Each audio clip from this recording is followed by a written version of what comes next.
ಗುರುಜಿ ಮುಂದಿನ ರಾಶಿ ವೃಷಭ ರಾಶಿಯವರಿಗೆ ಅನಾರೋಗ್ಯದಲ್ಲಿ ಸಮಸ್ಯೆ ಒಂದಷ್ಟು ಗೊಂದಲಗಳಾಗುತ್ತೆ ಅಂತ ಹೇಳ್ತಾ ಇದ್ರಿ. ಅಂದ್ರೆ ಪ್ರಮುಖವಾಗಿ ಗುರುಜಿ ಜ್ಯೋತಿಷ್ಯ ಶಾಸ್ತ್ರ ಅಂತ ಬಂದಾಗ ಅನಾರೋಗ್ಯ ಅಂತ ಹೇಳೋದು ಬೇರೆ, ಗಂಟಲು ಸಮಸ್ಯೆ, ತುಟಿ ಸಮಸ್ಯೆ, ಹಿಂಗೆ ಪರ್ಟಿಕ್ಯುಲರ್ ಆಗಿ ಅದು ಹೆಂಗೆ ಗೊತ್ತಾಗುತ್ತೆ ಗುರುಜಿ?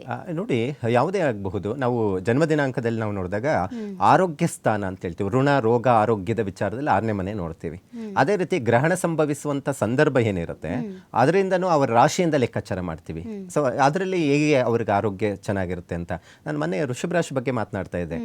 ಬಹಳ ಚೆನ್ನಾಗಿದೆ, ಅದರಲ್ಲಿ ಚಂದ್ರಗ್ರಹಣದಿಂದ ಒಳ್ಳೆ ಲಾಭ, ಅಭಿವೃದ್ಧಿ ಚೆನ್ನಾಗಿದೆ ಅಂತ ಹೇಳಿದ್ವಿ. ಮತ್ತೆ ಇವಾಗ ಪ್ರಸ್ತುತ ಗುರುಬಲನೂ ಇದೆ ಅವರಿಗೆ.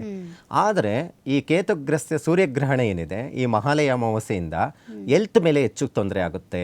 ಯಾರಿಗೆ? ಈ ವೃಷಭ ರಾಶಿಯವರಿಗೆ. ಸೊ ಹಾಗಿದ್ರೆ ವೃಷಭ ರಾಶಿಯವರಿಗೆ ಹೇಗಿದೆ ನಾವು ಈ ಗ್ರಹಣದ ವಿಚಾರದಲ್ಲಿ ಅಂತ ನೋಡಿದಾಗ, ನೋಡಿ, ರಾಷ್ಟ್ರಾಧಿಪತಿ ಶುಕ್ರಗ್ರಹವಾಗಿದ್ದು ಚತುರ್ಭಾವದಲ್ಲಿ ಕೇತುಗ್ರಸ್ತವಾಗಿರೋದ್ರಿಂದ, ನೋಡಿ, ಕೇತುವಿನ ಜೊತೆ ಸಂಯೋಗ, ಇಲ್ಲಿ ಕೇತುಗ್ರಸ್ತ ಸೂರ್ಯಗ್ರಹಣ ಆಗ್ತಾ ಇದೆ.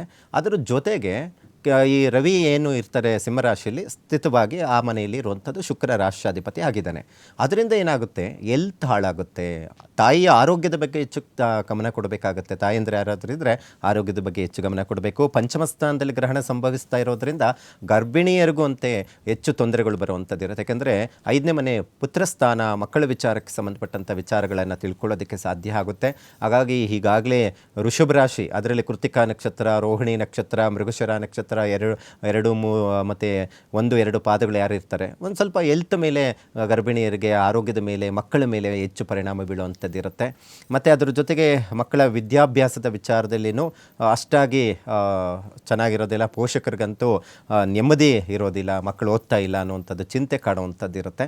ಮತ್ತು ಅದರ ಜೊತೆಗೆ ಕುಜ ವೃಷಭ ರಾಶಿಗೆ ಅಷ್ಟಮ ದೃಷ್ಟಿ ಇರೋದರಿಂದ ದಂಪತಿಗಳ ನಡುವೆ ಅಷ್ಟಾಗಿ ಹೊಂದಾಣಿಕೆ ಇರೋದಿಲ್ಲ, ವ್ಯಾಜ್ಯಗಳು ಉಂಟಾಗುವಂಥ ಸಾಧ್ಯತೆಗಳು ಕಂಡುಬರುತ್ತೆ. ಇನ್ನು ಕರ್ಮಸ್ಥಾನದಲ್ಲಿ ರಾಹು ಇರೋದರಿಂದ ಉದ್ಯೋಗದಲ್ಲಿ ತೊಂದರೆ ಆದರೂ ಕರ್ಮಸ್ಥಾನದಲ್ಲಿ ಭಾಗ್ಯಾಧಿಪತಿ ಆಗಿರೋದ್ರಿಂದ ಸ್ವಲ್ಪ ಬಿಸ್ನೆಸ್ಸಲ್ಲಿ ಇಂಪ್ರೂವ್ಮೆಂಟ್ ಚೆನ್ನಾಗಿರುತ್ತೆ. ಸ್ವಲ್ಪ ಕೆಲಸದಲ್ಲಿ ಒತ್ತಡಗಳು ಜಾಸ್ತಿ ಆಗಬಹುದು. ಆದರೆ ಯಾರೆಲ್ಲ ಬಿಸ್ನೆಸ್ ಮಾಡ್ತಾ ಇದ್ದೀರೋ ಅವ್ರಿಗೆ ಹೆಚ್ಚು ಲಾಭ, ಅಭಿವೃದ್ಧಿ ಕಾಣುವಂಥ ಸಾಧ್ಯತೆ ಕಂಡುಬರುತ್ತೆ. ಈ ಗ್ರಹಣದಿಂದ ವೃಷಭ ರಾಶಿಯವರಿಗೆ ಗುರುಬಲ ಇದೆ.